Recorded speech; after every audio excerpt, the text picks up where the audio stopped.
So good morning, everyone. Today is November 7th, 2024. This is a Massachusetts Society of Municipal Conservation Professionals event about running an efficient conservation office. My name is Michelle Grzenda. I'm a board member with MSMCP. And with us today, we have Jennifer Steele from Newton and also a board member for MSMCP, who I would say is hands down the one of the most organized and efficient people I know. So she is a perfect person to give this talk.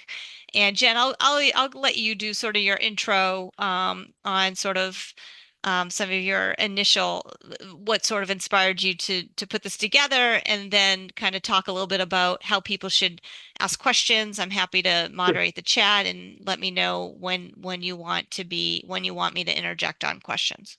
Sure. Yeah. So, I mean, I have to say that the inspiration for much of the content here comes from the time that Michelle and I spent together in the Framingham Conservation Office. And so a lot of the sort of tips and tricks that I'll be passing on are shared tips and tricks that we've just been developing over the years together and apart, and just so eager to share them with other people because they really have made our lives much, much easier as busy agents. As far as questions go, happy to be interrupted at any time. There are, sort of chapters. And so, Michelle, if you can remind me to take a breath and pause for questions periodically, that would be really helpful.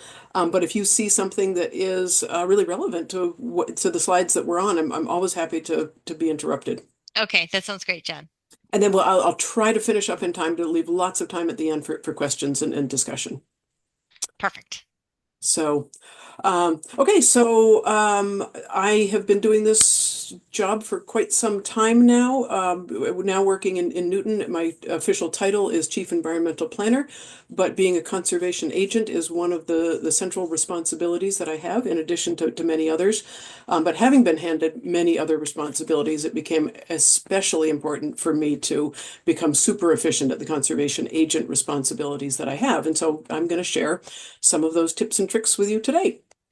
If I can figure out how to advance the slides. There we go. All right. So I don't have to tell you guys that being a conservation agent can be overwhelming. We have so many different facets of responsibility, from wetlands protection to land management to public engagement, trails activities.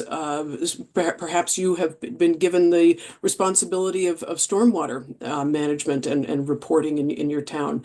Climate change is changing everything and bringing on new and different challenges for us. And then there are, of course, all of the day-to-day responsibilities of just running a public office, and being a public servant. So how do you do it all? My tip, my mantra is organize, organize, organize. Develop systems.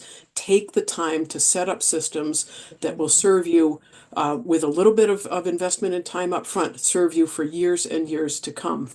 So I'm going to run through a few that really work for us.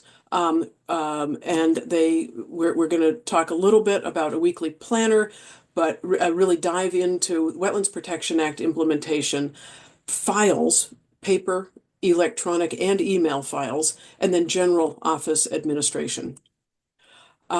So I use a weekly planner myself. It's And I should say that many of these slides are sort of consider them impressionistic art, and they're not designed to be read, but just give you a general sense of what these things look like. So I like to keep track of all of the different projects and responsibilities that I have, and organize them by category. My life is organized into these different categories: general administration, wetlands regulation, land management. Issues around town are things that I'm not necessarily primarily responsible for, but things for which I have some responsibilities and obligations. And then the bucket, the catch-all, the I'll deal with it later stuff. And so I have columns of first of one, two, three, first, then next steps that need to be undertaken for all of these different projects that I'm involved with. it helps. I'm really lucky to have an office assistant, assistant planner, and so we use this list to coordinate our activities with one another. All right, Wetlands Protection Act implementation. I want to start out with just a few notes, and really recognize that their agents come in all shapes and sizes, all different types. There are agents who are particularly strong. I would count myself among one of those. It's my personality, but it's also the relationship that I've developed with my commission. They like to have strong leadership. Other agents are more administrative and play supporting roles. So depending on the agent and the commission and commissioners and collectively the commission, the personalities and the nature of the roles can vary. But in general, agents can really bring professional expertise to the table, really knowing the regs inside and out and the operational systems of the office inside and out. I would absolutely encourage you to speak with your chair or the whole commission about how your roles of interaction can be optimized. They're no doubt really eager for support, but what shape and form does that take? And in doing that, obviously you need to employ the soft skills of communication and respect.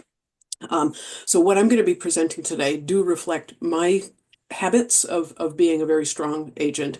That means I'm opinionated, I'm verbose, I take control of meetings, and you'll see all of that as this begins to play out. So some of this may not really resonate with you, but hopefully you'll be able to take away some tips and tricks that will help. Clear and consistent procedures. That's going to be my mantra, as I say. They really help develop my role as a professional. I bring carefully vetted information to the table, and consequently it has helped me build the trust of my commission and the applicant world and the residents as well.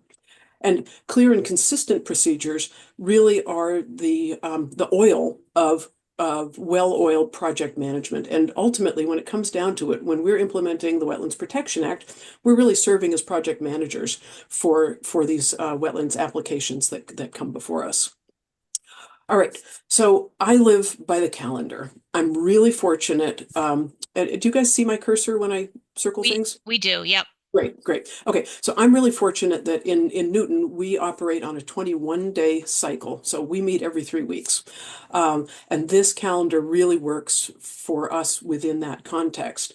I'll start down here on meeting day. If I call that day X, we have an applications review cycle that begins 16 days prior with an application due date and then the initiation of application review.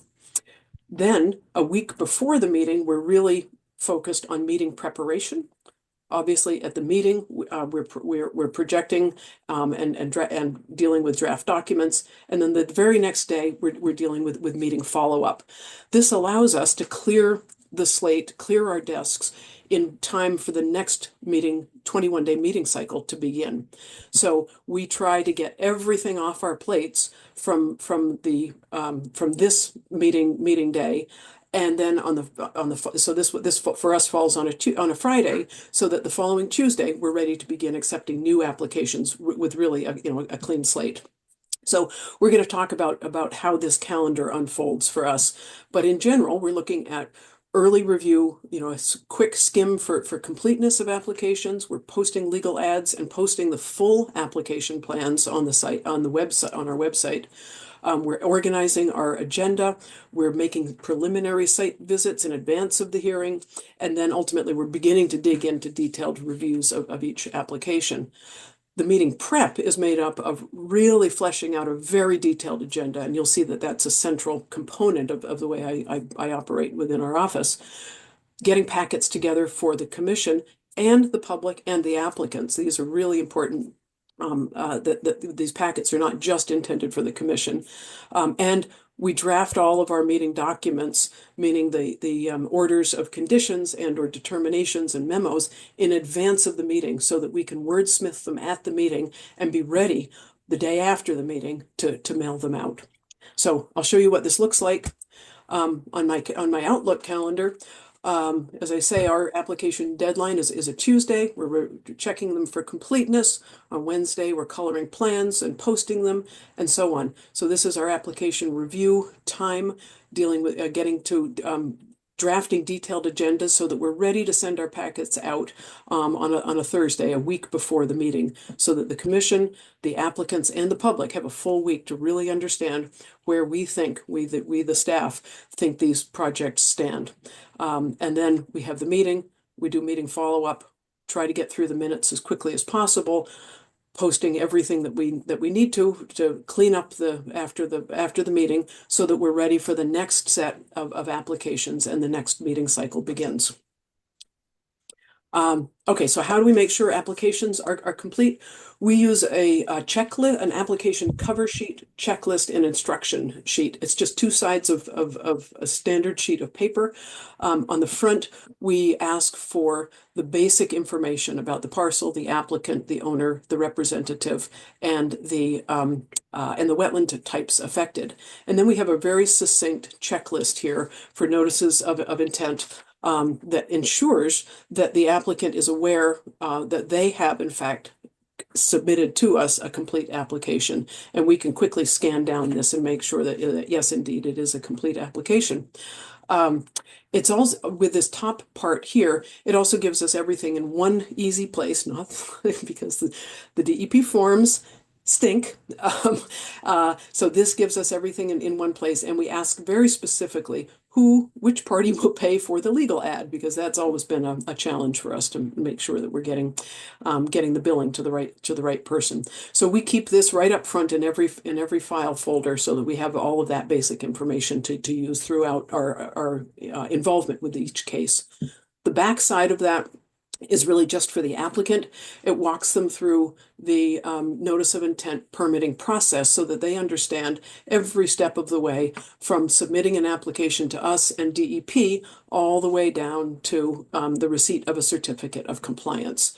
So they have forewarning that it's a long, detailed, and involved process, and one that they're going to ultimately need to close out with a certificate of compliance. So this what I'm showing you here is what we used to use as an agenda planner. This again is just an 8.5 by 11 sheet of paper that we kept on a clipboard and propped up so that both Ellen and I have access to it, and we would just pencil in. I'm just looking here now at the bottom half of the sheet for wetlands applications. We would pencil in information about applications as they came in. So there would be a street address, the type of filing, was it an RDA or an NOI? If it had, we would write in when it received a DEP file number, what resource area types were being involved, and then just owner name, applicant or representative's name. Yeah, and that's a 2 hours. Do that. Is he going to do super that? brief project description. Unless you're going 100. That would then allow us to, the next section here allows us to keep track of all of the requirements. Did they submit a complete state form? Did they submit the state money? Did they submit the city fee? Did we get a plan, a narrative? Do we have the electronic file, and so on? And so this was our application completeness checklist summarized. And then have we already undertaken the appropriate coloring up of the plans, posting of the notice on the web, issuance of the legal ads? Have we made a site visit in advance of the hearing? And then this last section here is all about meeting documents in preparation for the meeting. So this would allow us to keep track of what each other was doing, how many site visits were outstanding so that we could coordinate that. If we were missing a DEP file number, we would know to reach out about that. And it was just a really nice summary, and all done with just pencil and paper. And this is what some of those sections would look like when filled in. So you can check things off, you can circle things that are outstanding, and so on. We actually just moved, yay, to the digital world here, and we're now using Excel to help us And the really nifty thing about this is that you can select a duration, enter a duration of the meeting or hearing agenda item, and it automatically resets your start and expected start time.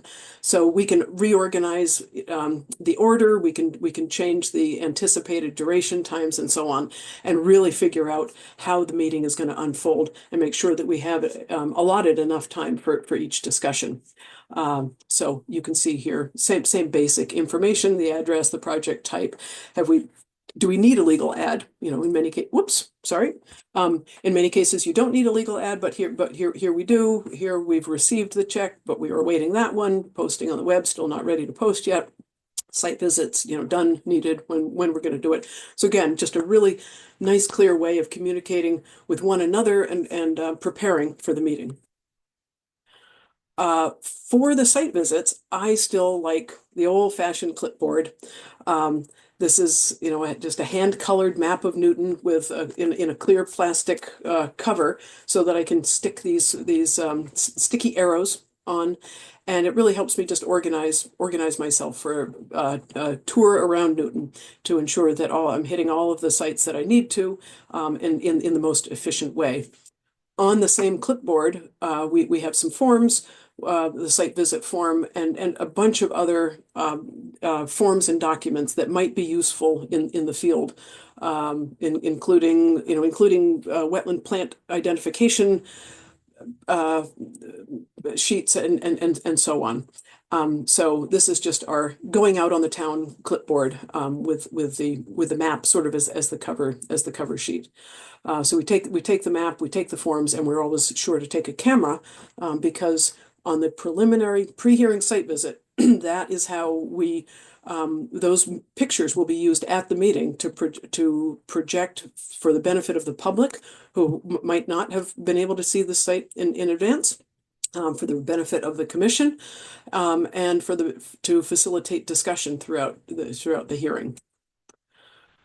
We use a standard site visit form for all of our site visits, and indicate in this box here what the reason was. So this box would be filled in saying, for example, pre-hearing site visit, or compliance site visit, or erosion control check, or whatever it might be, or COC closeout site visit. It's really just a blank piece of paper, but very important that it is dated. The location is really clear. The DEP file number is identified. And there's just lots of room for writing notes, drawing little sketch plans, identifying measurements that you might have taken in the field, noting actions that will be required of the applicant. Really, really clear notes can help, because, at least for me, my memory is terrible, and so if I haven't written it down clearly, my to-do list just evaporates. So I find taking notes really helpful. All right. Let me pause there. Michelle, do we have any questions? Just one, Jen Smith asked about whether you have an office camera or a town issued phone. I am fortunate to have a town issued phone, and my coworker uses her personal phone. We used to use a camera, but the downloading, SD cards and so on, are so often now not accommodated. So we just use our phones.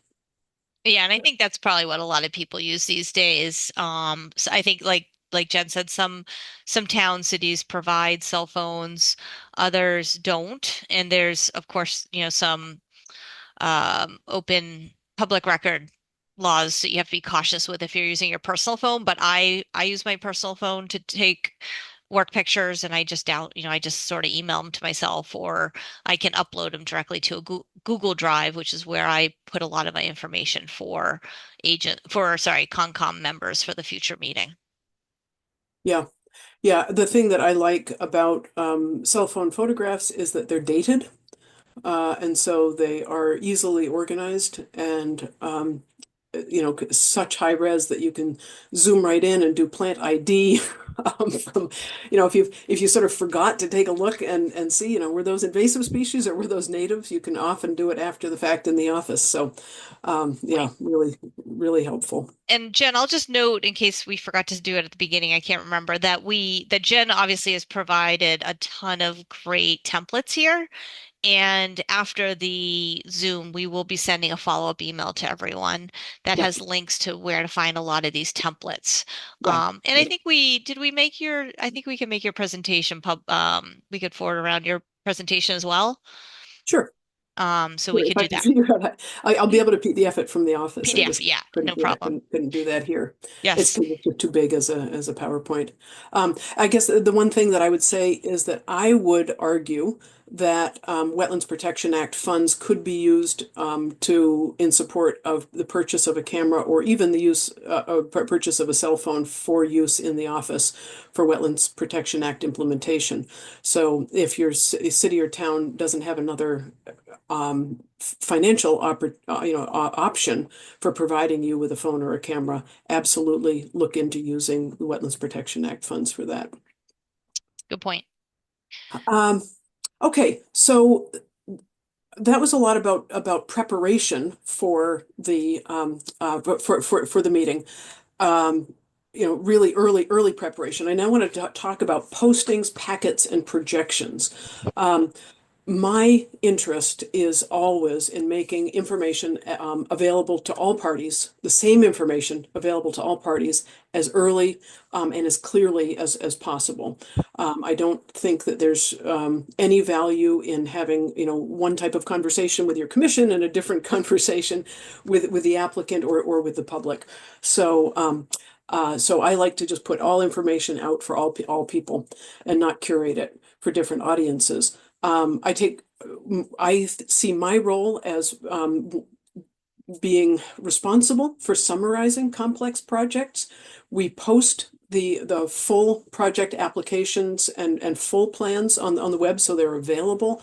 But I like to color plans, summarize information, and provide that summarized information to, again, the commission, the public, and the applicants, because it can just be too much to deal with full-size plan sheets and the hundreds of pages of narrative and supporting documentation. I see my role as analyst, analyzing what information may be outstanding and needed, what problems I've identified, weaknesses in the application or opportunities. I'm always looking for trouble, if you will. Where does this fall short? And if I can't find any problems, that's wonderful. But I see that it as my role to find weaknesses and just opportunities to make projects better. I also really do try to organize the discussion so that it doesn't take too long, go off the rails, sort of fall off into realms that are not within the commission's regulatory authority. And so that's for the meeting discussions. I like to provide applicants with really detailed feedback so that in that interim week between when they get my comments and we have a meeting, they actually have 7 full days to provide revised plans, provide updated narratives, add a little bit of clarity or what have you. So my hope is that by the time I've finished reviewing a project, it's gone to it's gone to a public meeting or a public hearing that will be ready to close, for the simplest projects. I always strive to get projects through in one meeting, but recognize obviously that there are some big and complicated projects that will need to be continued, often more than once. I also really want to encourage my Conservation Commission members to review the materials in advance of the meeting, and that's why I provide summaries for them. All right, so how do I organize the materials? This is a screenshot of my City Hall Drive. Everything is archived on the City Hall Drive. And so here's just one example of a meeting. We have organized our meetings by year, by meeting date, and then within each file, each meeting file, there are subfolders that walk through the chronology of meeting preparation and meeting follow-up. So the very first thing that we have to do is get legal ads out because of the time requirements there. We also have to get plans plans posted on the web. And then we do our agendas, and what a Newton specific thing is a Friday report that goes out. After the agendas have been posted, then we really dig into the details of, after the agendas have been finalized, we really dig into the details of the packet materials. The packet materials get augmented with site photos for the projection at the hearing or the meeting itself. And then we have all of the meeting documents, the orders of conditions, the determinations of applicability, and the memos that need to get wrapped up, finalized, voted on by the commission, and ultimately sent from our office. And then, of course, there are the meeting minutes and the audio recordings of each meeting. So this organization helps us keep track of the process, keep track of all the materials associated with the project. But this is not the only place things live. So some things live here and only here because they're purely related to this meeting, legal ads, agendas, and minutes. But there are other things that are replicated here. So plans for the web are thrown up here, but they're also archived in what I call the root folder. That is a file that is organized by street, and we'll see how that works a little later on. And then there are documents that are created here, but ultimately move back to the root file so that they will create that final archive for the site and project in question. So this is what it's come to after years of sort of playing with, well, where should I file that document so that it's the most readily findable in the future, the most logical for me and for every every successor of mine. And this has really worked out very well, I would say, for the last, I've been in Newton for 11 years now, and it's worked really well. Okay, so postings, packets, and projections. What go into them? We post on the web the full plans, our agendas, the packets as an entity, and then ultimately the minutes. So on our website, there are 4 columns of materials available under each meeting date, and these are the categories. So you get the full plans, but in the packets, you'll get my hand-colored summary sheets so that you can either delve, sort of skim through the summaries or really delve into the details. In the packets that go out to the commission, we have a very detailed agenda. I know that many municipalities just do a standard agenda, which is the sort of bio blurb information about an application, and then do staff notes. Because Michelle and I started this, or Michelle started it years ago, and I adopted the practice. Everything is in one place, and it's a very detailed agenda. I'll show you examples, but I find it just so much easier to have everything in one place. All of the background information, all of my notes, all of the commission's findings, all in one place. So you'll see how that works. Packets also have then the highlighted plans. So those are a subset of the plan sheets, all colored up and annotated by yours truly. There will obviously be minutes for review and other documents that might come up on the agenda. The projections, as I say, are basically the packets, but they've been augmented then with an aerial photo just to get people sort of oriented. The highlighted plans that came from the original packets or the revised ones, if the applicant has been able to answer some of the questions and revise materials in response. Site photos. Those are, the critical thing that Ellen and I go around and take detailed photo logs of each site, and then really importantly, we draft every document in advance of the hearing that we think it will, or meeting where we think that matter will close, so that we're ready to wordsmith it with the commission, wrap everything up in a neat bow, and be done. So this is the investment of time up front. The early application review and analysis feeding into this really detailed agenda. It's 10 or 11 pages. But that detailed agenda will roll seamlessly into draft conditions. It rolls seamlessly into minutes. It becomes a to-do list, and it's cut down to be the short agenda that gets posted with our city clerk. So this is the investment up front. These are the benefits that just flow from it. So here's an example of one of the colored up plans. This might be a consolidation from 3 or 4 plan sheets. They might have shown a detailed erosion control plan sheet, showing the stockpile areas, the concrete washout, and the compost sock.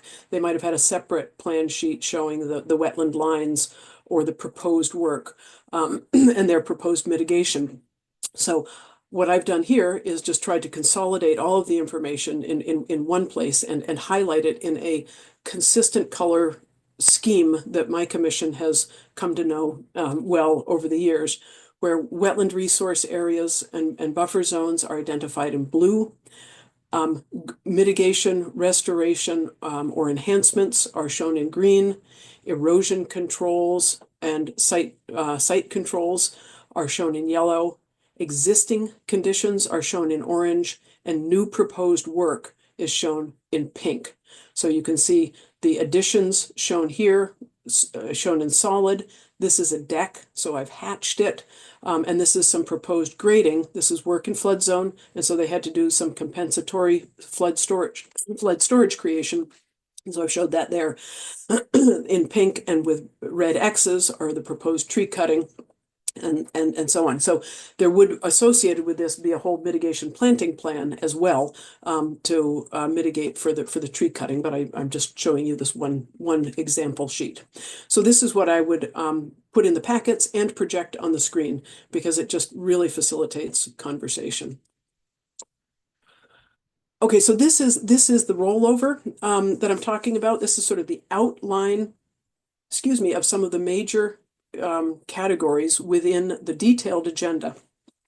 What we call the bio blurb section. Who's the owner? Who's the applicant? What's the address? What's the summary of the project proposal? Jurisdictional areas, jurisdictional wetland resource areas, and the associated performance standards. I think it's really important for every single wetland entry on an agenda to remind the commission, remind the applicants, and remind the public what the commission's regulatory authority is. And so I put in summaries. I have just a standard cheat sheet that I've taken the summaries of the relevant performance standards, and so I just cut and paste, and throw those in, so that that's front and center in everyone's minds for the discussion. Staff notes, that's the really detailed deep dive where I indicate what I think is good and what I think is not so good about an application. And then my recommendations. Those might be a recommendation to close with certain specific conditions, or it might be a recommendation to continue with a very clear reason for why. These categories then, as I say, flow seamlessly from the detailed agenda into the minutes. The minutes have the same bio blurb, the same jurisdictional resource areas. That's a typo. I actually don't repeat the performance standards in the minutes, but the staff notes are the framework, the beginning of the presentation and discussion. Because again, I'm a strong agent. I lead the discussion, but others are then asked to chime in. And so all I have to do is add the notes about what the commission members have asked or stated, what the applicants have asked or stated, and what members of the public have asked or stated. So it makes it very easy to craft the minutes. And then the recommendations are reflected as in the either special conditions or a vote of the commission. Again, seamless transition from minutes to the order of conditions, We've got the same bio-blurb information that goes into the findings, the jurisdiction.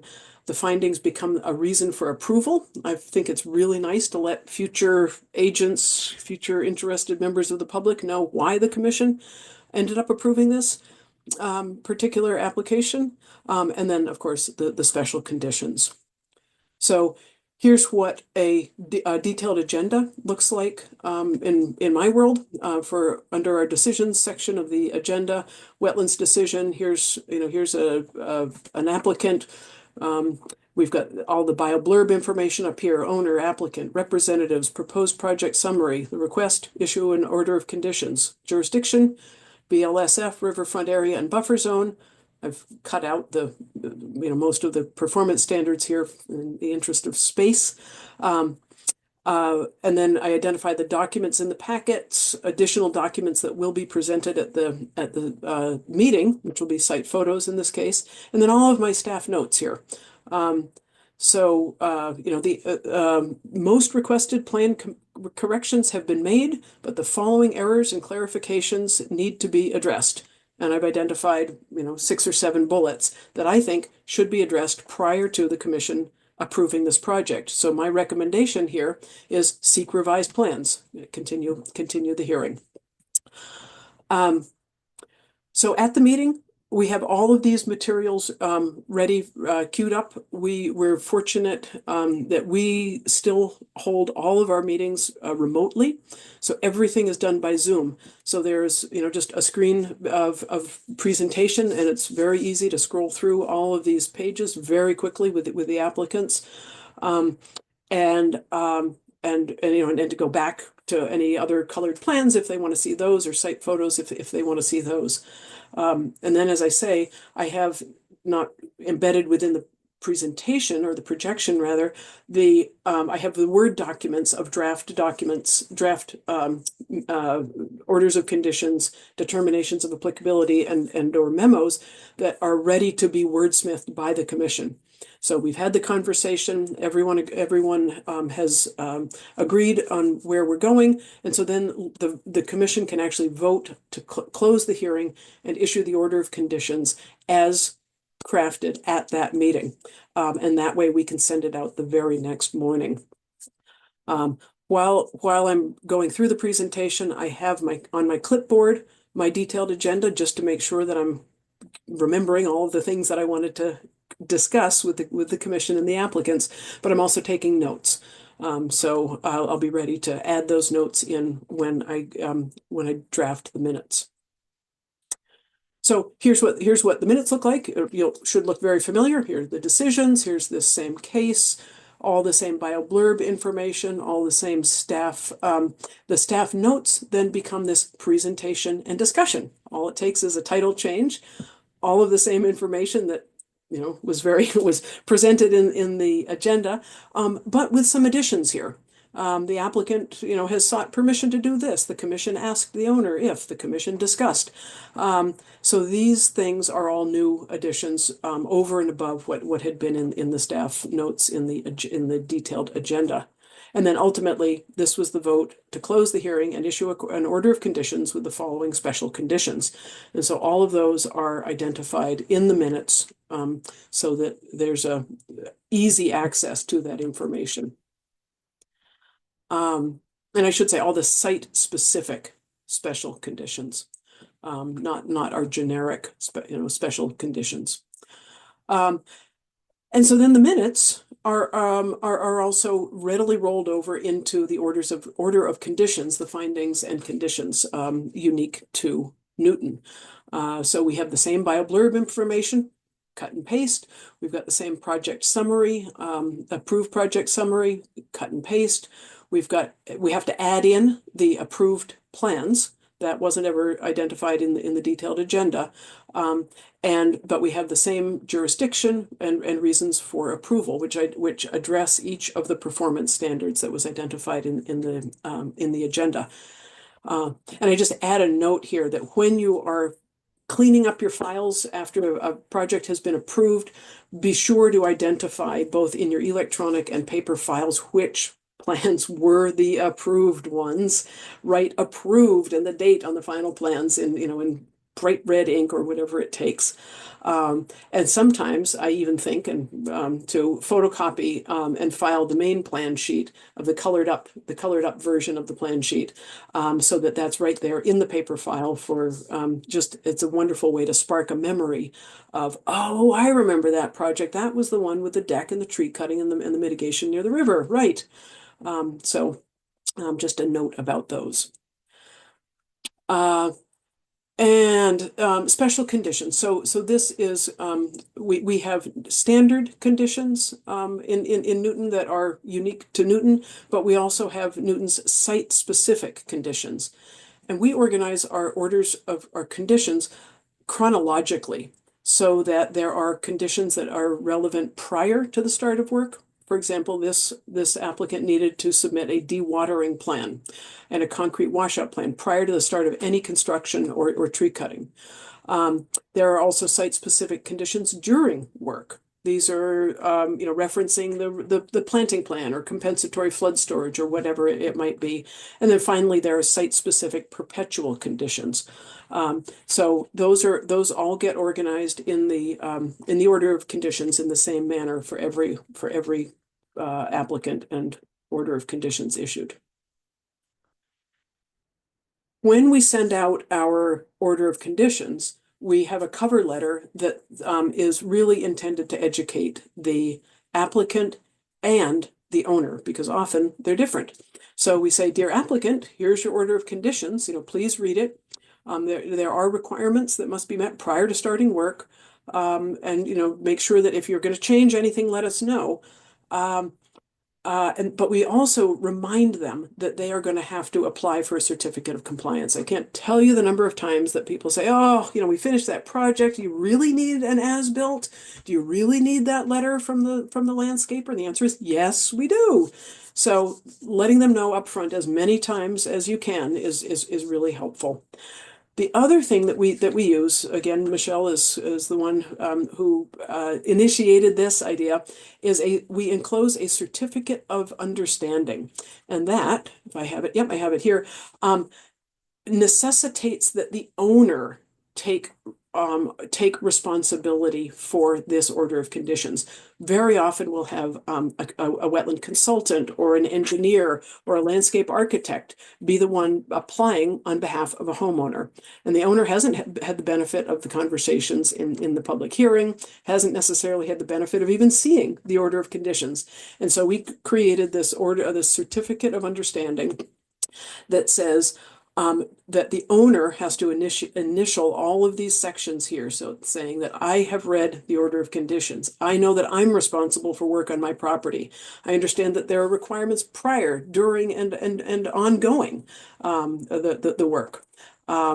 And that I will submit changes to the Conservation Office if any plan changes occur during the life of this permit. I understand that I must request a certificate of compliance, and that even after the project, I have ongoing obligations under this order because we routinely have perpetual conditions. So that's the way we try to make sure that the owners are really engaged with our process. The minutes can also be used as a to-do list. I find it helpful to highlight the things that I'm supposed to be doing and check them off when they're done. Just keeps me a little better organized. Okay, I'm going to pause there because I've talked a lot and fast. Any other questions? Just one quick question, Jen, about the site plan, that your highlighted site plan, and how you create it. Are you able to scan that? Maybe talk a little bit about that. Yeah, it's a really good question. So I think we are looking at this one here. Yep. So this was an easy one because most everything was on one plan sheet, and so it was easily colored. I will literally stand up on my desk, put pieces of paper against the window to create a light box effect and trace other aspects. If I need to superimpose one plan on another, I will literally trace them using the window of my office as a light box so that I can compile the information onto one sheet. So that's one way of compiling it. The other is to do it by hand. It's because they're sketches, I'm not too worried about them being exactly precise. They're not the approved recorded plans. They're really illustrations. So basically, I do whatever works. And then do you just take a picture of that, a JPEG, and then you upload it for the presentation? Oh yeah, yeah. I scan all of the hand colored plans as JPEGs and then upload them. Yeah. Okay. Another question came in about the certificate of understanding Yep. and wondering if the majority of them are returned or not. And do you find it is one more admin task to chase the registry info and the certificate of understanding once a permit is issued? Yeah, so it's funny. Just yesterday, for the first time, I got a certificate. So the answer is these work beautifully. They come in, and we have it on our pre-construction site visit checklist. So we make sure that they come in. But I just received one from DCR, and they had initialed only one one slot. And I wrote back and said, this is humorously honest in their response to a certificate of understanding. I've never seen anything like it. And the consultant said, "Oh, do I need to take it back? They said they'd have to take it to their law department and all of this." I was like, no, it's a form that we made up. It's not got any legal standing. I just found it very funny. But it means they read it. Right, right. Yeah, So, so back, but homeowners tend to be very good. yeah. And I think Jen, you might go into the pre-construction site visit, but Yeah, basically there's a checklist probably Jen has that, yep, when she's doing that, she's making sure, yes, I have received the certificate of understanding. Likely, I sometimes bring that with me to a pre-construction site visit so that it's available. If the person hasn't signed it already, I can review it with them in person. yep, And same thing with the Registry of Deeds, having that as a checklist, like right on to my pre-construction site visit. So we remember to look for that. yep, yep, absolutely. All right, close your eyes. We're driving fast. Okay, so where did we leave off? Okay, pre-construction site visit checklist. An excellent segue. So this is what we use. We provide it to the applicant. And so we actually use carbon paper in the field to make a copy of this or bring it back and send an electronic copy to the applicant. But it is, just as Michelle said, it's a checklist to ensure that the things that absolutely have to have happened um, have been completed prior to them feeling like they can go ahead and start working. So has the order been recorded? Do you have your DEP file number signed up? Has your sedimentation erosion control been properly installed? What about the certificate of compliance and so on? So and then the summary is up here. You may or may not begin work. At the pre-construction site visit, again, really important to take photos and make sure that the checklist is complete. Personally, I like to have the erosion controls installed prior to a pre-construction site visit. I don't want to go out and have them say, okay, so this is the site and we're going to install the erosion controls. Can you come back next week? That's just a waste of my time. So I say, when they say, we're ready for a pre-construction site visit, I say, has the erosion control been installed exactly in compliance with the approved plans and order? And if they say, I think so, then I say, well, you check that out and tell me. And as soon as you tell me it is, then I'll come out. But I don't have time to be, playing around. So, monitoring site visit form. We've looked at this before already. Just a note down here in the corner. As I say, site visits take a lot of time, and I'm pretty harsh about saying no. I won't make a site visit. Some people will say, "Hey, we think we're ready for a certificate of compliance. Can you come out and take a look?" It's like, no, apply, and then I'll take a look. But you don't have to be as nasty as I am. You can actually ask for help. Ask your commissioners to do some site visits. Maybe either commissioners can get involved in the part of the municipality that they live in, and help you out with all the site visits in that area, or some of the site visits in that area. Or maybe they would be willing to volunteer for individual applications because the project interests them. The other thing is asking the applicants to provide photos. That's a great way to save time and site visit miles on your car. If, for example, I've gone to a site and they don't have their DEP file number sign up, I say, send me a photo. And if it looks like it's well installed, I'll give you the thumbs up to start. And I don't have to go back out to check that kind of thing myself. Okay, so some final thoughts about wetlands, additional systems that have really helped me. One of the top is keeping a set of running minutes. So every calendar year, we start a set of minutes with our first January meeting, excuse me, and just keep appending the next set of minutes and the next set of minutes and the next set of minutes to that, so that by the end of the year, we have one single document, hundreds of pages, that goes all the way from January to December. But it means that you can do a simple search and say, oh, when did we issue that order? Or what was the conversation about, 1 Maple Street? And it's super easy to find information. Pending applications, I shove them all in a folder organized alphabetically by street, so that I can do little scribble notes, keep track of my phone conversations, so that when those informal inquiries become official applications, I've actually got somewhere to start. We also keep a set of handouts. Most of them have now gone electronic and are just available on our web. But if you live in a more paper-based world, having educational materials readily available to supply to the public or applicants or consultants, it can be really helpful. A few other forms that can come in handy. One that we call possible unpermitted work near wetlands. It's kind of a nice way of starting an inquiry with a resident to say, we were driving by and think we might have noticed, a 1/4 acre of clear cutting. Could you give the office a call? We'd love to chat. We are in the habit now of sending out reminders to open order holders. We try to send them out 6 months in advance of expiration, but we're also using this as an opportunity to reach way back into the dusty history of unclosed orders that I'm sure fill all of our offices. And so every quarter we keep up with the new ones and dig a little deeper down. So we're working backwards chronologically, and just trying to get our files cleaned out with COCs. And finally, we do use an admin approval form, and I will show it here. First mention that this is not a DEP sanctioned form. It is not a DEP sanctioned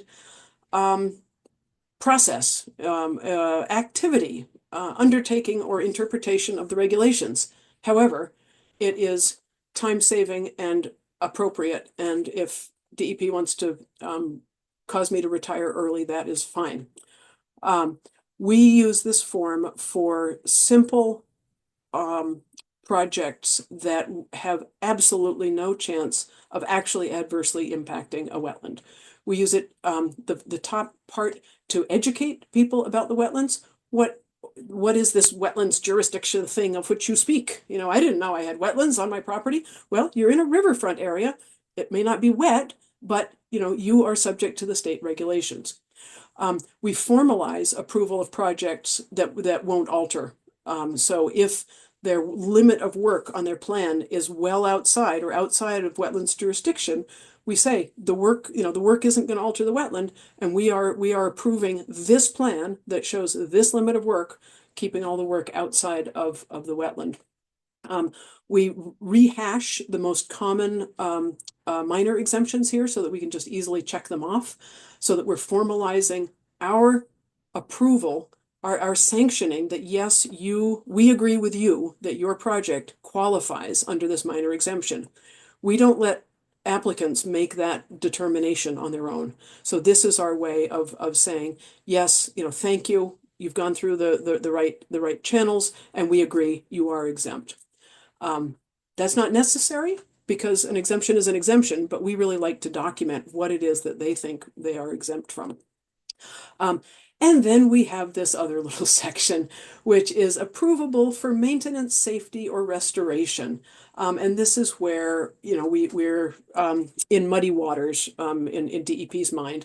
But if you are simply repairing an existing structure with no filling, grading, or landscaping, if you are removing an imminently hazard tree from buffer zone or riverfront area, not an actual wetland, and you are going to replace with native saplings, Ellen or I can give administrative approval.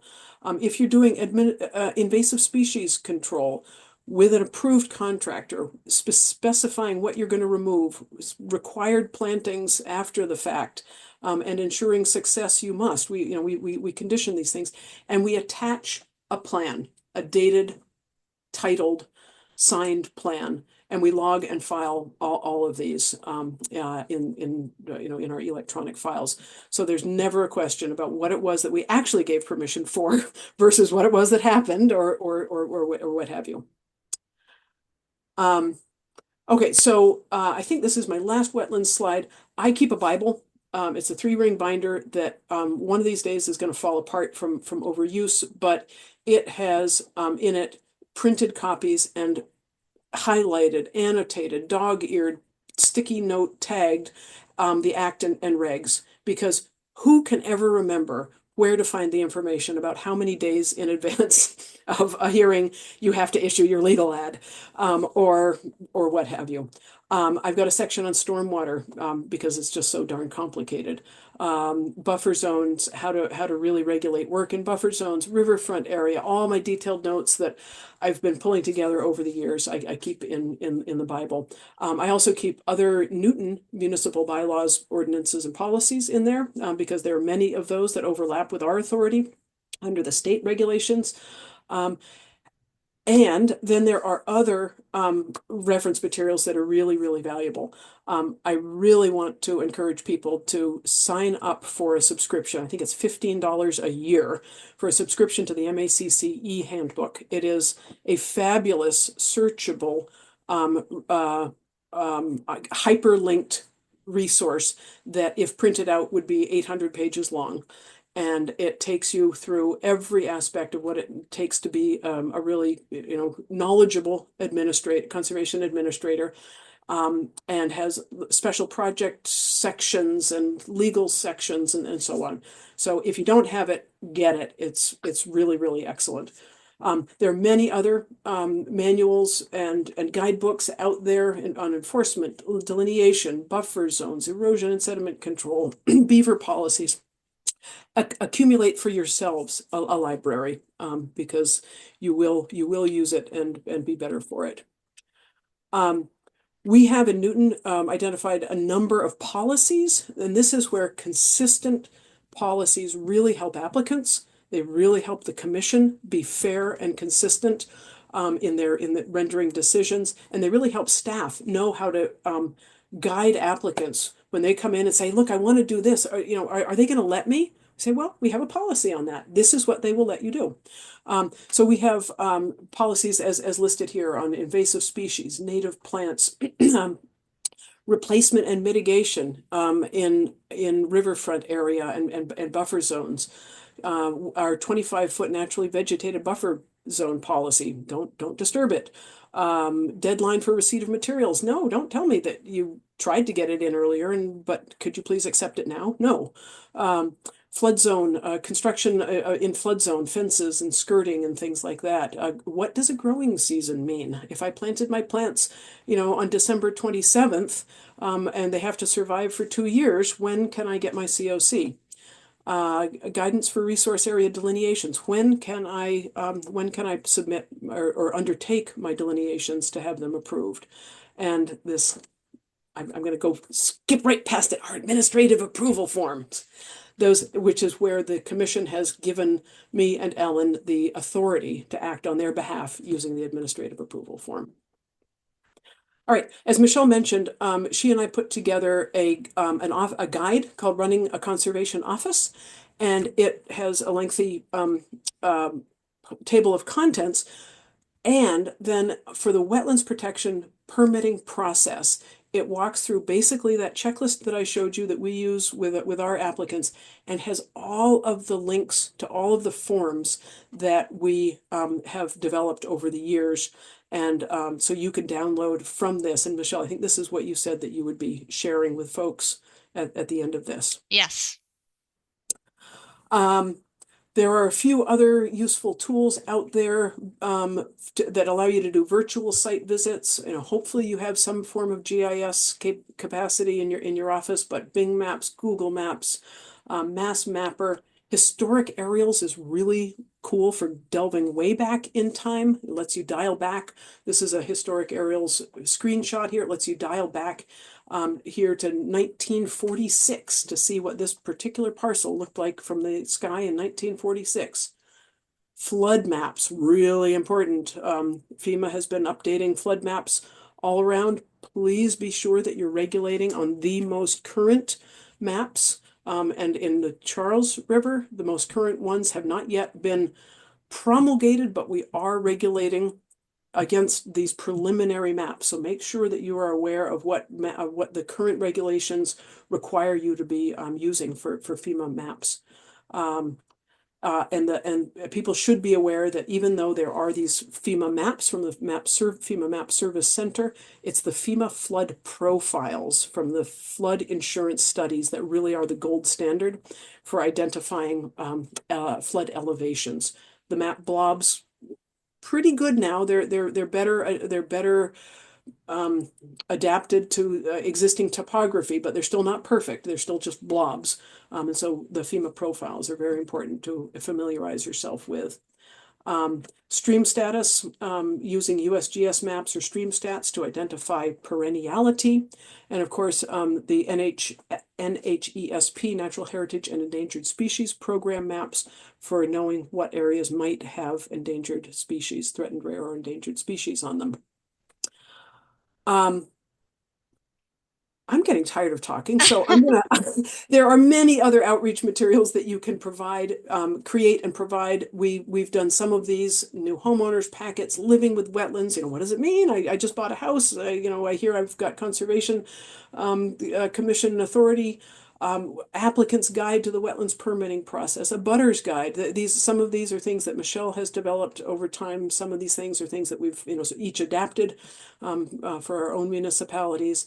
One thing that we have a publicly accessible GIS, and helping realtors and contractors understand how to use that to help determine on their own whether they're within a jurisdictional area or likely to be one can be a time saver. So developing a how to use the city's GIS for conservation purposes can be valuable. And then I will say it's really helpful to have some examples of good and complete notices of intent and RDAs on your website if you can, because you can in that way really direct the content and quality of materials that you're receiving. That's a good option. Okay, a break. Excellent job, Jennifer. My goodness, you can see. We should just mention too that obviously people on the Zoom are coming from lots of different places in their career, right? Some of you might have just been a conservation agent for, you know, maybe even a month. Others have been here for 20 years. And, you know, this presentation can really help all those levels. But if you're a beginner person, I'm sure it's feeling very overwhelming, right? Yeah. And so again, really the goal of this is like, just pick one or two things that you want to try to pick up Yeah. that's helpful. Again, we will be sending out basically all of these resources. So hopefully the only, you know, one of the things you are writing down, or if you haven't, this would be a good time to do it, is like, okay, what are like two key things that Jennifer said that you want to try to start implementing and sort of make that your winter project. And just try to take a little bite of something. We will be providing you with a Google Drive with pretty much samples of all of the things Jen has mentioned. The one thing that's not in the Google Drive that was asked as a question, Jennifer, which I think is a good one, is about sharing your policies as samples. So for Oh, yeah. specifically the flood zone policy, and quite honestly, I'm curious to see that too. Yeah, yeah, So I think we could even I can start a new drive or folder on the drive that has sample policies. yeah, And yeah. then people can kind of see that because it is really good. Unfortunately, you don't realize you need a policy until you need it sometimes. So you get that, winter delineation. And it's February with 2 feet of snow on the ground if we ever get 2 feet of snow again. And all of a sudden you're trying to explain to an applicant or a wetland scientist that you feel uncomfortable, doing that. It's so much easier if you can be proactive and say, look, here's our policy. Like we cannot accurately review this line until we can see vegetation. So it's just helpful to have some of those policies in place before actually getting into the position of needing it.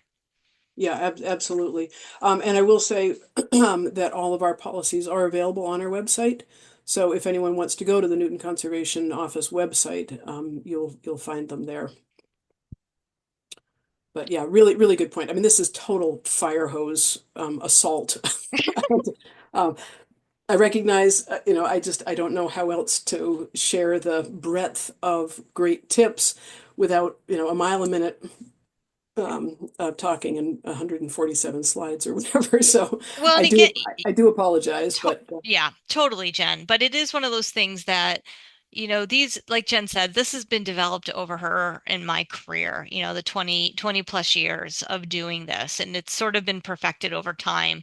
So don't feel overwhelmed by like some of the aspects of it, but it works very well. And some of these things, again, if you have a system that works for you too, that's okay. Like there's different systems, there's no one size fits all.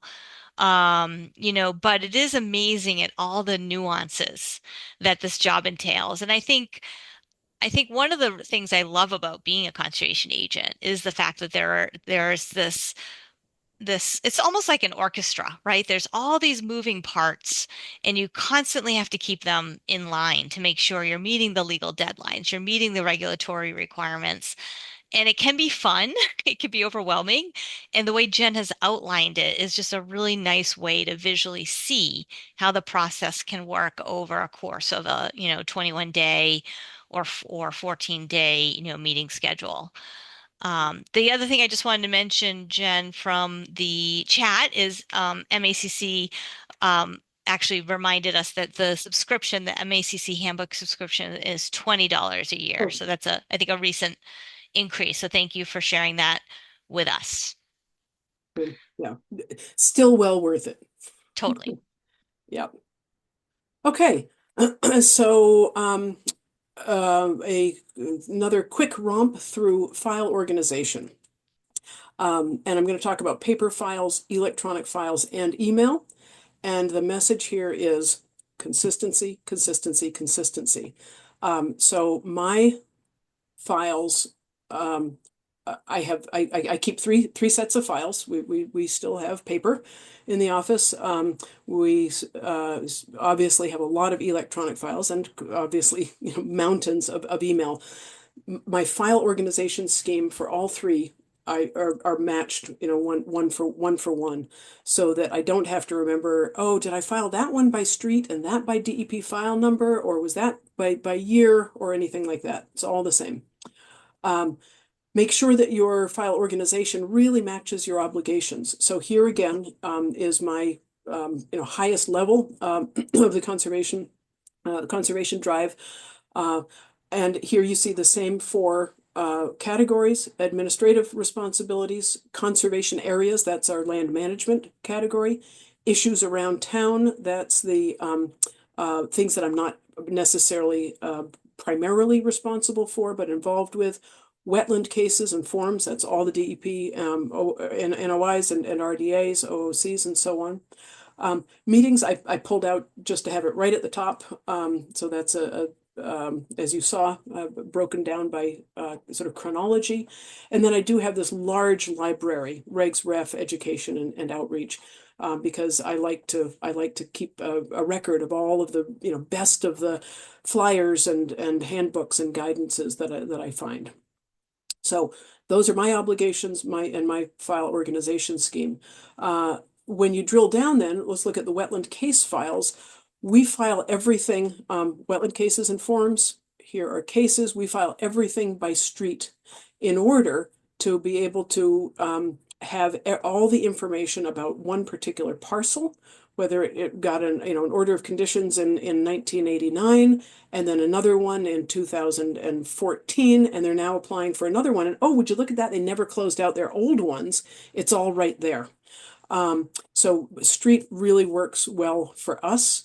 It also allows you to see, to say, oh, 75 Albemarle is applying, 95 is right next door, and I was just out there last week. So I'm actually really familiar with this area. So it helps you understand the geography and consequently the wetlands hydrology of the area sometimes. It's really critical to date everything. And when you're in your paper files here, I like to file everything as if I'm writing a book. So the first piece of paper in the file is the first thing that I've received, and everything goes in afterwards, so that when I lift out that stack of papers, preparing for an appeal or whatever the case might be, I can see the chronology unfolding really easily. Colored coded tabs can really work well for organizing paper files. We use a color coding scheme for RDAs as green and closed out COCs with red. Those then get archived. It just helps us move things quickly and easily. Electronic files, as I say, we file by street, and then email files are exactly the same for me. I have all of my emails organized by street for the wetland case files. So delving just a little bit deeper, we'll look at this Albemarle Road. We've got, I just pulled one up here. We've got Albemarle Road at number 423. Here, they had an old order of conditions of 500. That probably puts it back in the early 1990s. They got another one in 2002, and it looks like there's not a COC file here, so it looks like that hasn't been closed out yet. And then we gave them administrative approval for finishing a basement.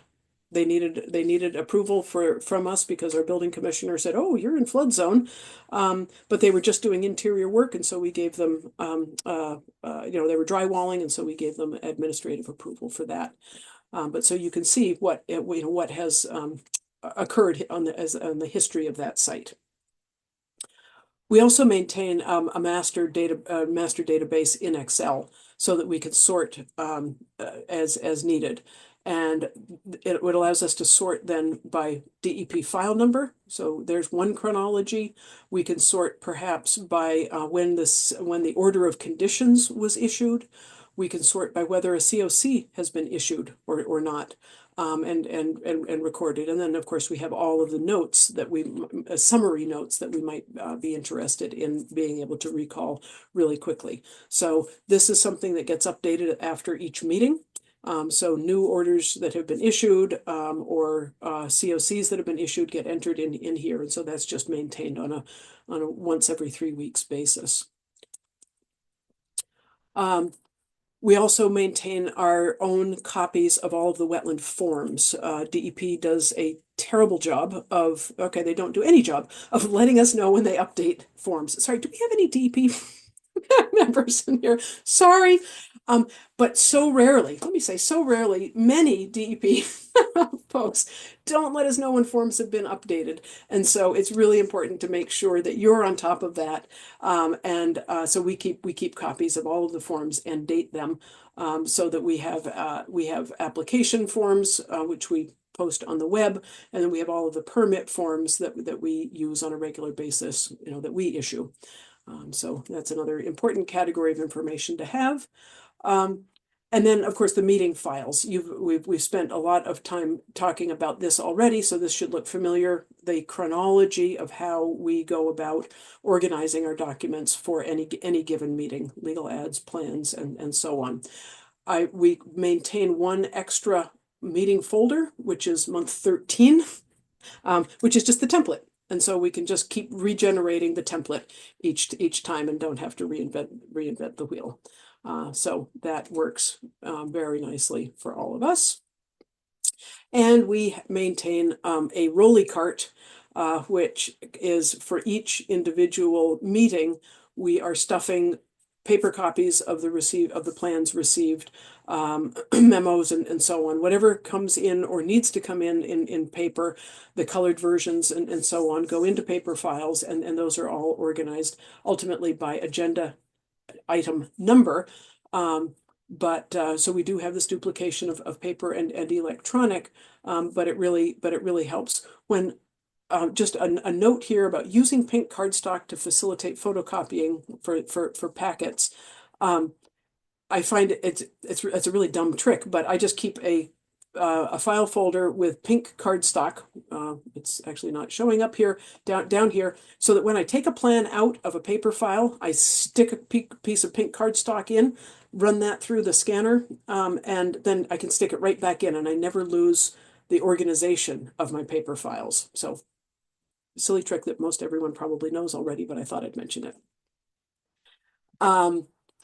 Okay, so that really wraps up wetland file maintenance. What about conservation land and or CRs if you are a C? Oh, sorry, Michelle, was there a? Yeah, there's a couple questions a lot of people have been answering already, but I'll just kind of summarize them a little bit. A question came in from Meredith about if anyone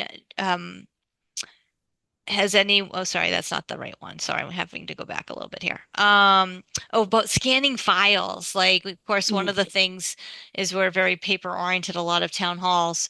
And she was wondering if anyone has had it done, and if so, who they used. They're looking at Morgan in New Hampshire, but they need to get quotes. So I know Jen Newton went through a huge scanning process like a couple years ago, didn't they? They did, but not conservation. Okay. So that was the building department known in Newton as ISD, Inspectional Services Department. And they hired outside help to do that. So they are and are still in the process of digitizing all of their building files. I don't I think engineering has not begun, and conservation was never invited to do so. We are So we do have a paper archive in the basement, and we are, we try very hard to just slim everything down so that that's a relatively small volume. It's probably 4 filing cabinets at this point. Um, but yeah, so in Newton we've gone all electronic with applications. We use the OpenGov platform. So now for any application, whether it's building or electrical or conservation or historic, it all has to come in electronically. So now our paper is only that which we print out. So this is an old cart picture. Our cart has slimmed down a good bit. So yeah, I mean, electronic is wonderful, but it can be hard to color up plans. It can be hard to get a really good sense of, a 24 by 36 plan if you're looking on on a laptop screen. So, definitely pros and cons to both. And Totally. we So, try to. and some people are writing in about if, yes, if you have a contractor you've used for scanning, feel free to add that to the chat so we can all see it. There was some discussion about record retention. So obviously, you can, if you do go through a purge, you're allowed to, but you do need to, I think, notify the Public Records Division, and someone posted a link on where you can find that record retention schedule, I believe. So do be aware of that. You do need to get permission before you're supposed to throw out stuff. A good question came in about subdivisions. How do you address subdivisions without duplicating files? So I think that what that meant, and we've had the issue here, like we've had like a subdivision created, and then different notices of intent come in for the different lots of the subdivision, but they weren't given actual street addresses yet. And so you end up Oh, having all these subdivision files. And then, after the fact, they've all been given addresses, and now I look up an address and I can't find it, right. because then I have to realize it was part of a subdivision. So Jen, maybe you could speak if that's been an issue in Newton too. Um, to a very limited degree because Newton is so built out.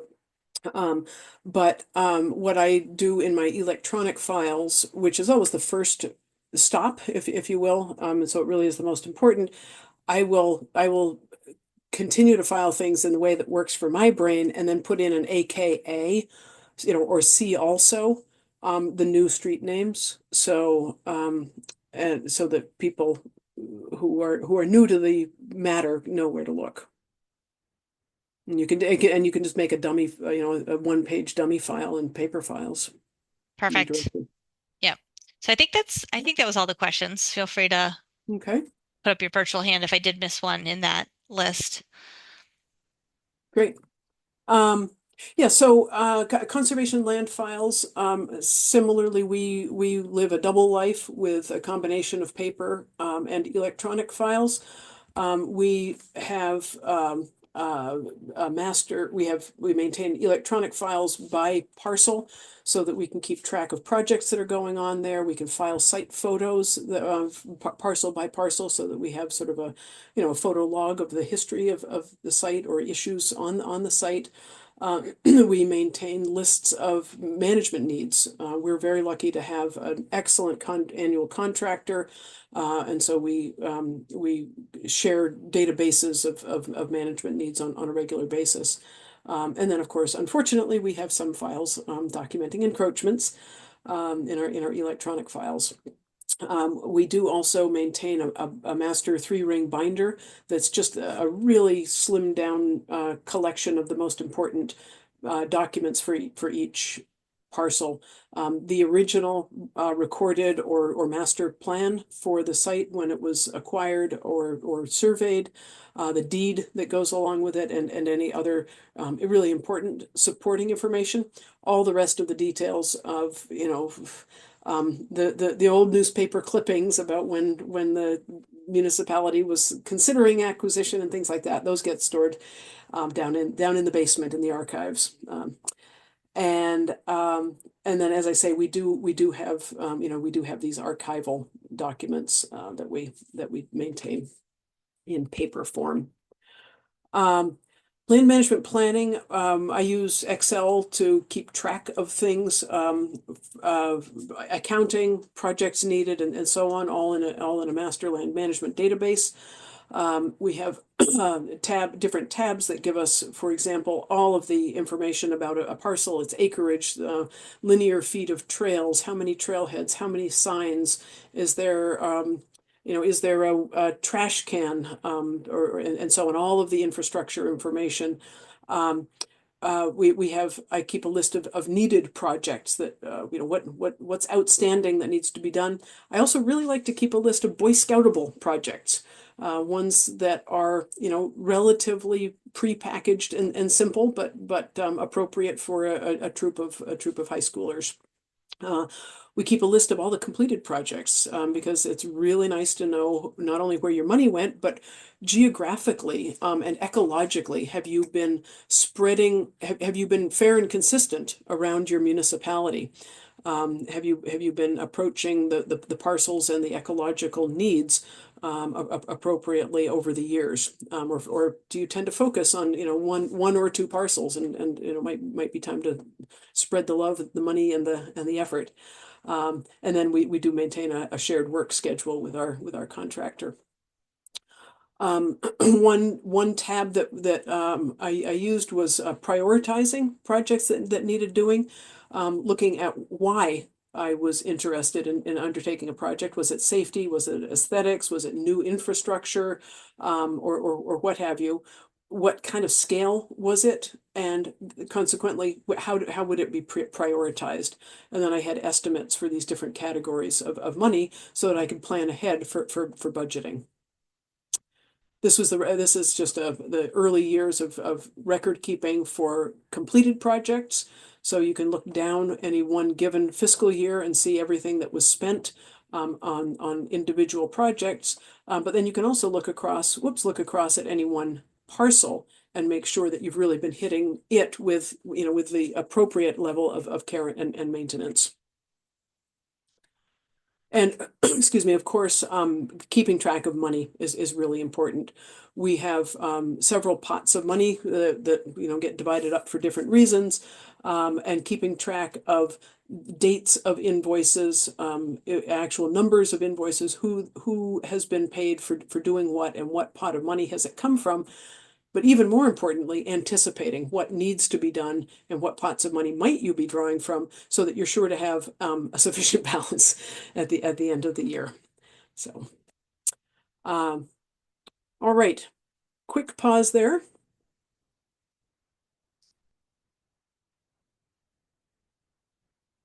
You're muted. Any questions? No, no new questions. Okay, great. So general office administration, this is other stuff that might be helpful.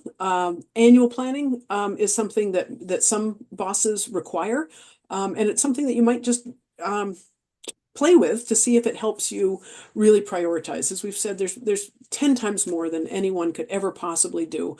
And so helping you understand what you really, really want to focus on can help relieve some of the anxiety if you just admit to saying, look, I'm just not going to do X, Y, and Z. I'm really going to focus on A, B, and C. So again, I used to do this. You can tell by the date on the top here that I've sort of let this one slide. But again, the same level of same categories of organization here can really help you. It can also really help you identify with your supervisors what needs to be done and be used as I'm not coming up with a better word than ammunition in your budget planning and staffing conversations. If you can demonstrate all of the responsibilities that you have, the number of hours of work that it would take to do all of these things that are really, really either statutorily required or really beneficial for the municipality, it can help you make your argument for increased staff or budgeting. Also, if you're obligated to do annual reporting, it's the foundation for that. And then it's a great way to reflect. Have I been organized and conscientious in addressing the goals that I set out for myself? Did I do a lousy job of setting out the goals and I need to do a better job next time? How have I been living up to my own expectations? We looked at the weekly planner. That's another way of organizing your day-to-day obligations.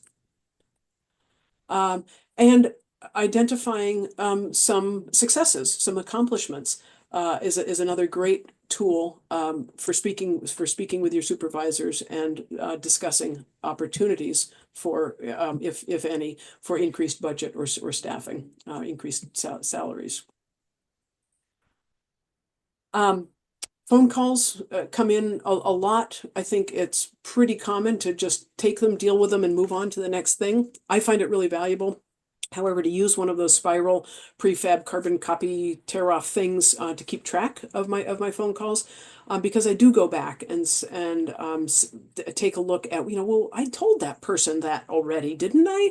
Or, oh, I'm going to go out on a site visit and I know I had her phone number. Gosh, I spoke with her about 2 weeks ago. Flip back a few pages and there it is. So they can be really handy. And then after they last a year or more. And when you're done, then you can toss them. Keeping track of finances, we looked at that on one spreadsheet. A 3-ring binder works too. The old paper copies are not a bad way to go, particularly if you have a very simple budget.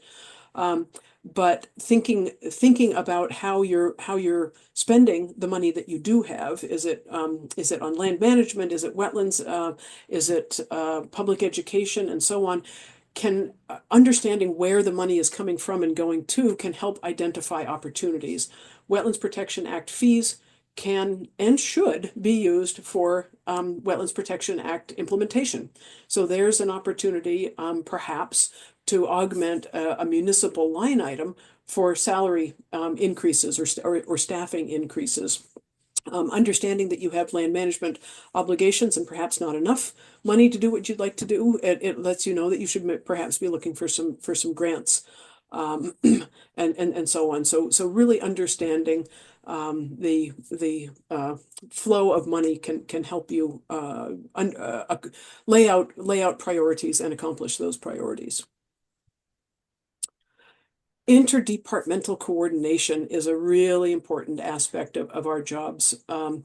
There are and just like every municipality have different styles and approaches of their commissions and their agents, municipalities interact interdepartmentally very, very differently. And I would just say that the more congenial relationships that you can help forge with the different departments that you may overlap with, the better off everyone will be. Some municipalities have, and I think it's a marvelous thing, coordinated development reviews. So when an application comes in or an initial inquiry prior to an application, people get together in the same room, look at the same plans, speak with the applicant team, and together give them feedback. And it's a wonderful way to educate not only the applicant about your potential role in their application, but also to educate your other departmental colleagues about what it is you do and why it's so important. Stormwater is another avenue for real wonderful coordination. Many agents are really stormwater experts because they deal with stormwater in their application review efforts, and so can really be a help to those who have been tasked with implementing stormwater improvement projects for the municipality, tasked with developing the stormwater management plan, or so on, or perhaps you have been tasked with that, and then knowing how to reach out to your counterparts can be really, really important. Open space planning obviously involves not only conservation lands, but also recreation parcels. And so coordinating with whoever's in charge of your recreational facilities is really important. And you know, a great opportunity for collaborative effort with the with Parks and Rec folks, community leaders, and the like. And then many municipalities have local land trusts, and they are an obvious colleague and collaborator with conservation office folks. So taking the time to develop relationships can be really valuable for all. A few useful tools. Michelle is queen of the Google Docs and Google Forms and Google Drive and all things Google. I'm a newbie in that regard, but they are, it's a fabulous platform that if your municipality allows you to share openly on that platform to get information out to, you know, such a wide variety of folks and have two-way communication with them. Obviously, we're all now familiar with Doodle Poll and Dropbox for sharing large files. QR codes, you know, can be used in so many different ways out on trail maps, educational signage, flyers, and the like, leading people to links for maps or regulations, and tiny URLs if you are trying to engage people in educational opportunities. Using tiny URLs can be less daunting and more readily accessible. So I'm wrapping up here with the mantra again of organize as many simple systems that will automate your responsibilities as possible. It does take time up front. You've got to set aside, you know, a bit of time to develop the flyers, to organize the electronic files or organize the paper files. But I assure you that you know, for every hour of upfront investment, it will pay back hours and hours of time saved as you go on through your careers and work hours. It can be hard, but once you get organized, you need to stay organized. A system is only as good as the maintenance of it. So living by the calendar, keeping your files organized, using those consistent forms, they're all available. Don't, you know, try to reinvent the wheel. We'll be sending you these things, but do customize them for yourselves. These are things that have worked for us. Some of them are actually probably, 10 years old. And if Michelle and I looked at them with fresh eyes, we'd sort of go, ooh, that's not how we're doing it now.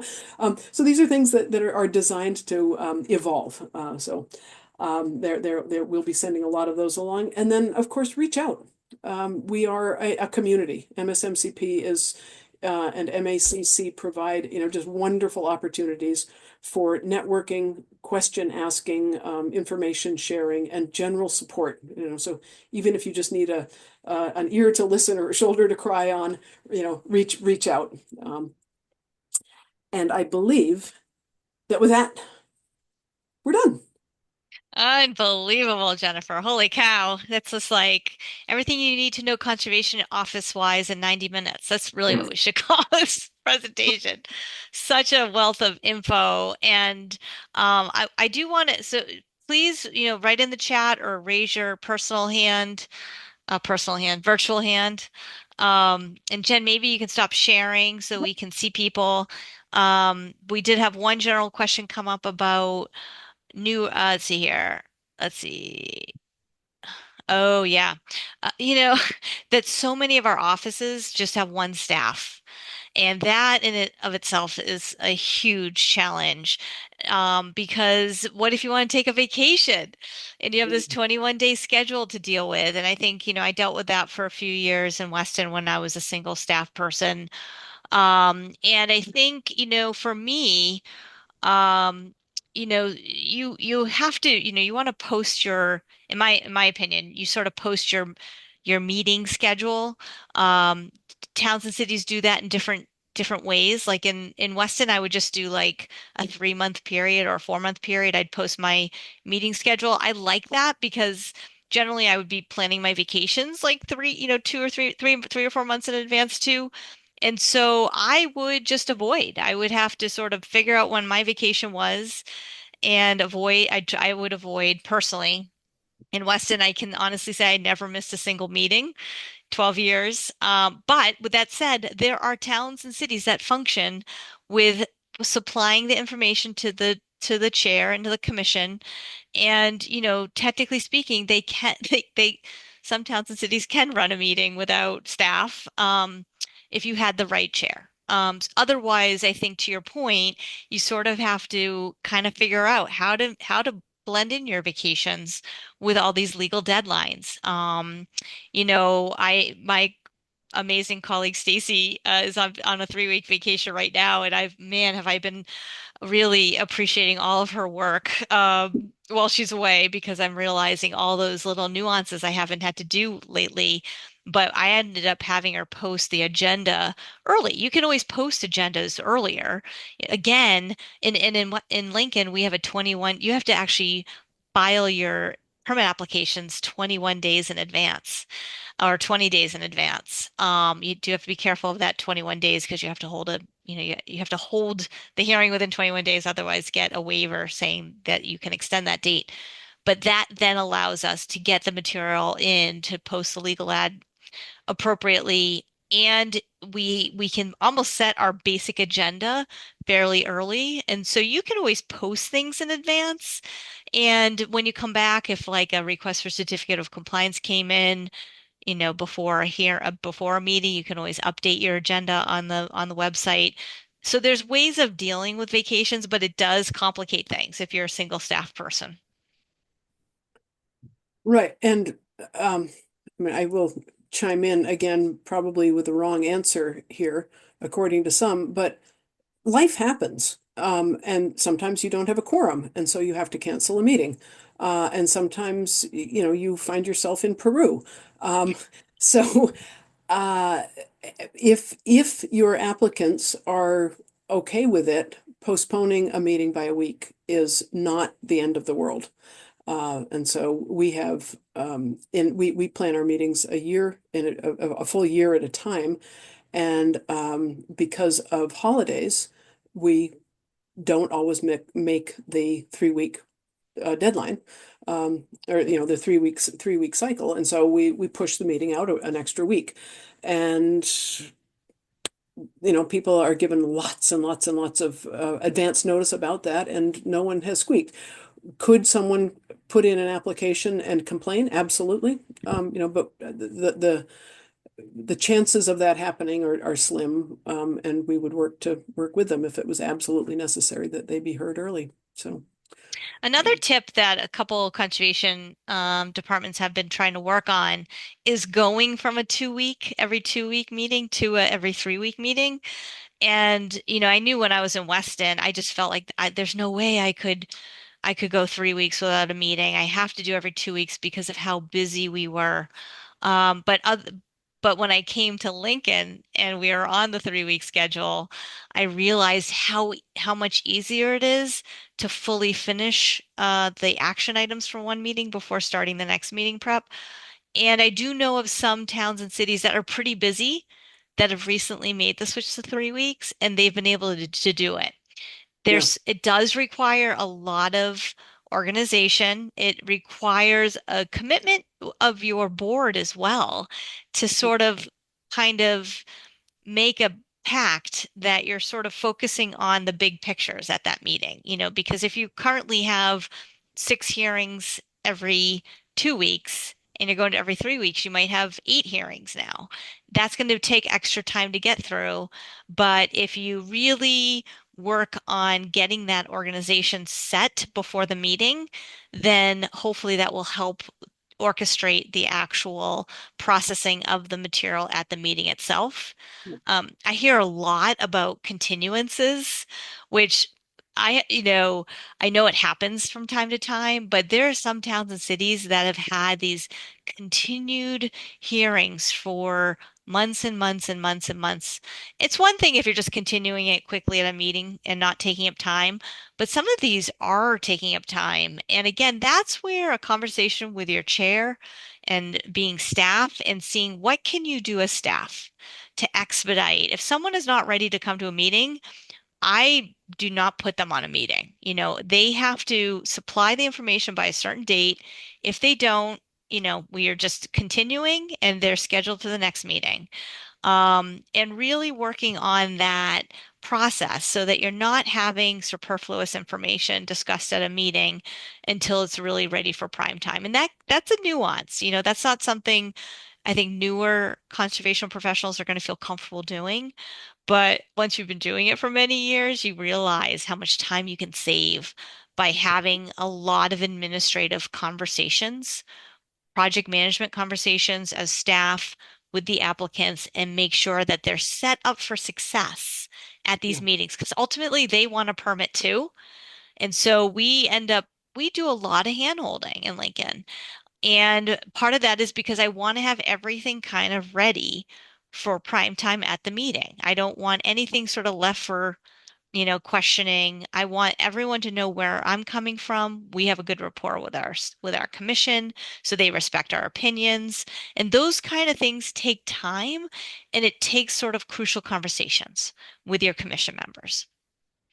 yeah, yeah, absolutely. So we do have a couple questions that have come in.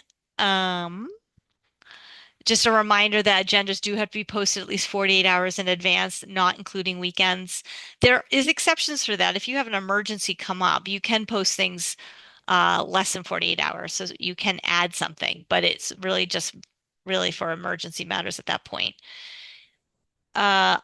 Someone asked about, let's see here, Shrewsbury has not issued draft conditions until very recently, and I found it very odd to be in a group project with applicants. How do you address comments or recommended changes by applicants? Okay, so let me understand this. So, so I think, so we issue draft conditions in our detailed agenda. If when a project is ready in my mind to be closed, and as Michelle says, I try really hard to have every project be a once and done, but there are big ones. So we're dealing with a 40B. We had a just now, and we just recently got through an artificial turf field installation in riverfront area, and that was a number of meetings because of the public concerns about that.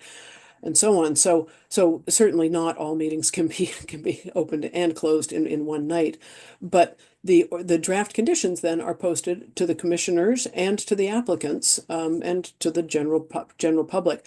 So I feel perfectly fine receiving input from anyone, on how to make the conditions better. But it doesn't mean that, you're sort of going over to the dark side if you have accepted input from an applicant. We routinely, in when conditions are brought up, for the first time in a meeting, in a public meeting, the chair will ask, hey, applicant, are you okay with that? Because we don't want them to have either such a response that they might actually appeal because they feel a condition is too onerous, or that a timeline just isn't reasonable. If we say, oh, okay, and you have to have that done in 6 months, and they say, but we weren't even planning to break ground for another 9 months, we'll say, oh, okay, well then we'll make it a year.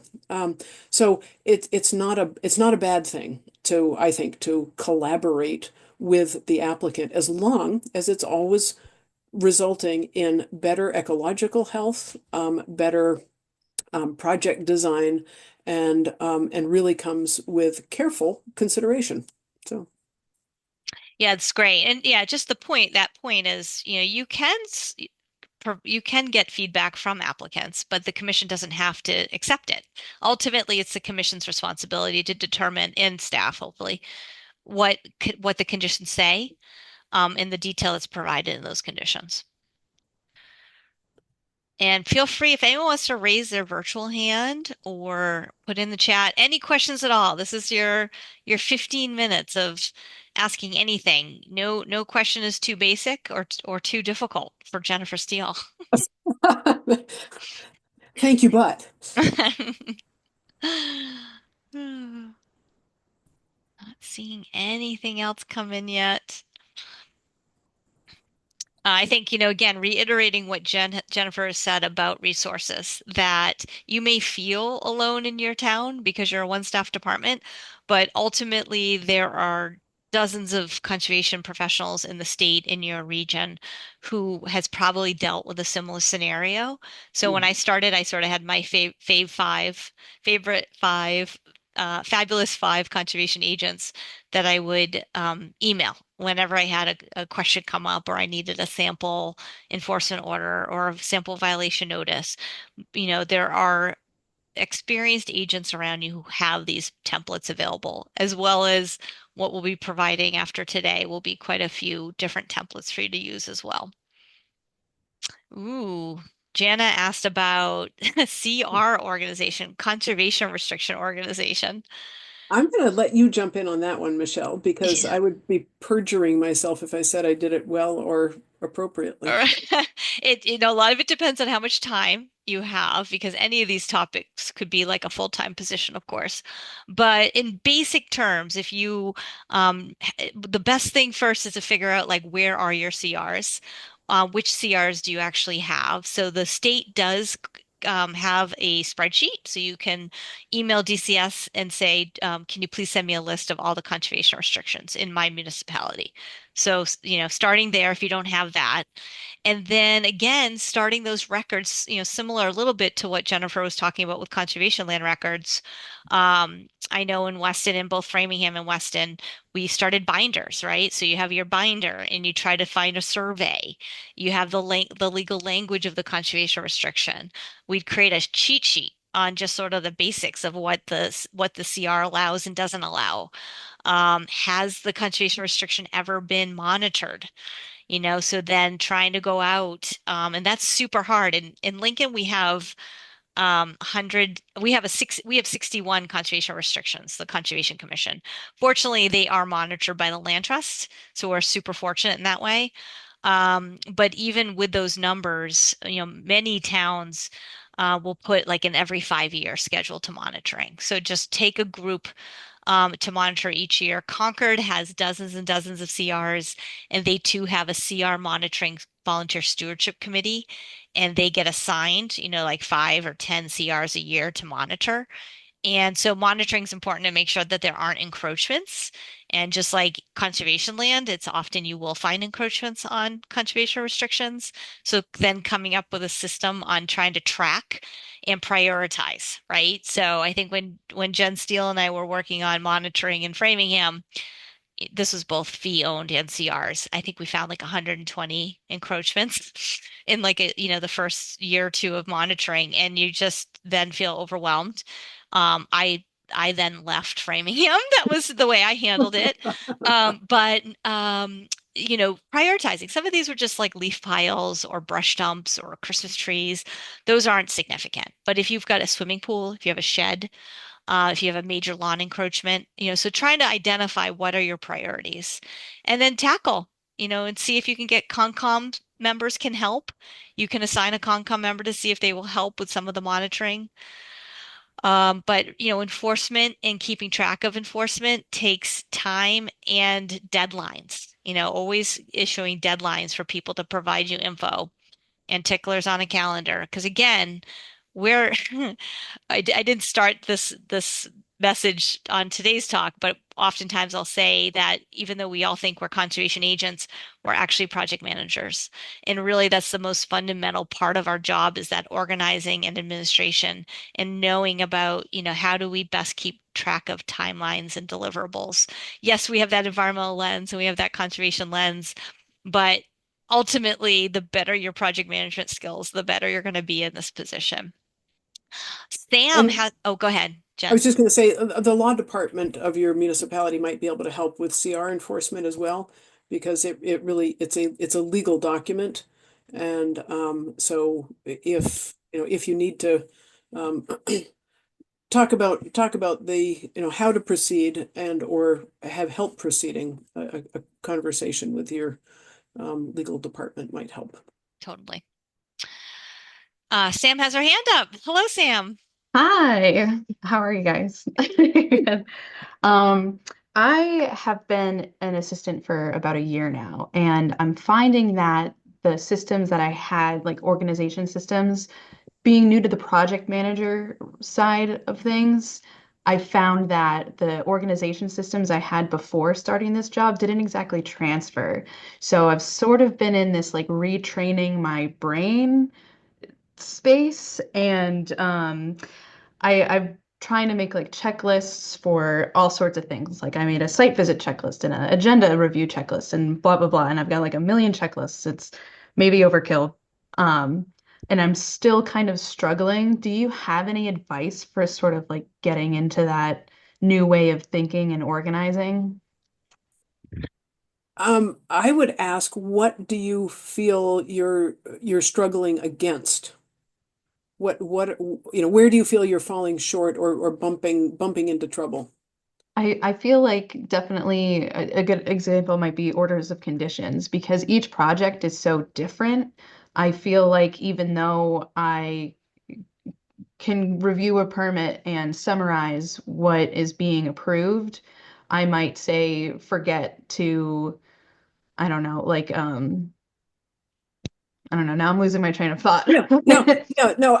So I think I hear you, because I think, I am so organized. I've been doing this for so long, and this is just an excellent order of conditions, and I've nailed it. And then I come back to it, 3 years later, and I go, really? Right. I wrote that and thought that was okay. Oh my God, how did I forget to, that absolutely happens. We have a order of findings and special conditions template where we've put Mhm. in everything that we can possibly think of might come up. So it has got all of the prior to construction stuff that you might think of. We actually even have a prior section, like anyway, we need another site visit because it really wasn't clear, the characteristic of that tree or whatever. So whenever, and we start with that, ridiculously oversized template for every order of conditions. And the first thing you do is cut out all of the things that are irrelevant. We don't need to talk about, what herbicides have been approved here. not relevant. We don't need an environmental monitor and the 15 things that they're responsible for doing with timelines.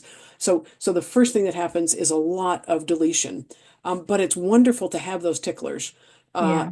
And say, oh, well, they're not doing herbicide, but they are doing invasive control, and we forgot to ask them this or condition that. So so that really helps. And um, so there's that. But the other thing is also just being gentle on yourself, because no matter how long you might end up doing this, you're never going to get it right. None of us do. And you just have to sort of go, okay, well, I really tried on that one, and this was, and it was better than the last. You know. Yeah, I So sort of feel the severity of recording all these documents and like the legal weight behind them, that it does stress me out. And yeah, I overthink a lot about, oh, am I missing something? Did I not write the issuance date in all of the places? And yeah. sometimes I don't, and I feel terrible. Yeah, well, don't. Absolutely don't feel terrible. You can always make corrections. The anyway, so corrections are always good. They are numerous. I adopted when I adopted the files from Newton. It seemed like every order of conditions had a corrected order issue, like a week or two later. It's like, really? But so so it happens, and most often it's not the end of the world. So what we tend to stress out about can seem really big at the time, but once the project closes out and you look at it and go, wow, I helped shape that project. It closed out, and it really is pretty darn good. Yeah. So. Yeah, Sam, Thank that's you. all the things that Jen said. Please take to heart. We're only human. And the reality is we often, think about too, although we're spending so much of our time with wetland administration, and it is a very legal process, and that can cause a lot of anxiety. At the end of the day, some of the most important things that I look back at in my career is some, wonderful conversations I've had with landowners about land protection, or about, wildlife, or about, some bigger conservation topic in town. It's not the septic system I accidentally permitted in a flood zone. It's not, the riverfront area standards that I completely forgot about in a project. Like, those are going to happen, and that's okay. We can only do, sort of the job that we're capable of doing at that moment. And, it is stressful when you make a mistake. But I will say that the thing about mistakes is when you make it, because you do feel that guilt, it means you really, are passionate about your job. And it's also like those are the things I learned the best, is when I've really screwed up on something. And that's Mhm. like I will never forget about flood zones again, Exactly. because Right. so it's just part of the learning process. And I think about this a lot in terms of having staff now. In Weston, I had some part-time staff, but for many years I didn't. And it was great not having staff, because when I made mistakes, only I really knew about it and I could fix it. And I take that very carefully with my staff now, because I see my colleague, making some mistakes, that is because we're human, and recognizing that. And I also, will tell her, like, I'm glad I didn't have someone supervising me this closely when I was your age, because man, I Yeah. made some doozies. And, I tried to help her feel less guilty about those things. But it is part of the learning process, it makes us human. And so don't feel guilty. Right. You're learning, you're young. It will come in time. And I think actually just to build on that, because I think everything that Michelle has said is really true. The most important thing that I have gained in my career are the relationships that I've formed. And I'm really lucky that they've by and large been really positive ones. And I think to a large degree because I do sort of go, oh my God, I was such an idiot then. I'm so sorry. I screwed up. No, no, no, no. Let's not do that. Let's, do it right. And and just being real with people helps them be real with you, and helps you actually have a real relationship. And that goes with commission members. It goes for, regular applicants. It goes for individual homeowners.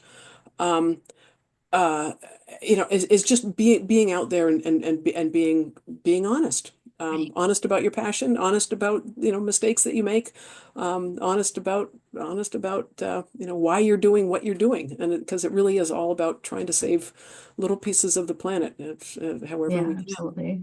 Totally. Thank This you is, both. I really yeah. appreciate it. Oh, you're welcome, Sam. And what a great way to end actually this topic because it really does bring it back to the human sense that you practically have to be like a robot to have this you sort of system in place that it does take time and practice. And someone just wrote a wonderful um, comment in the chat that I want to write verbalize, which is imperfectly done is exceptionally better than not done it. Exponentially, Oh, exponentially thank you. better. Gosh.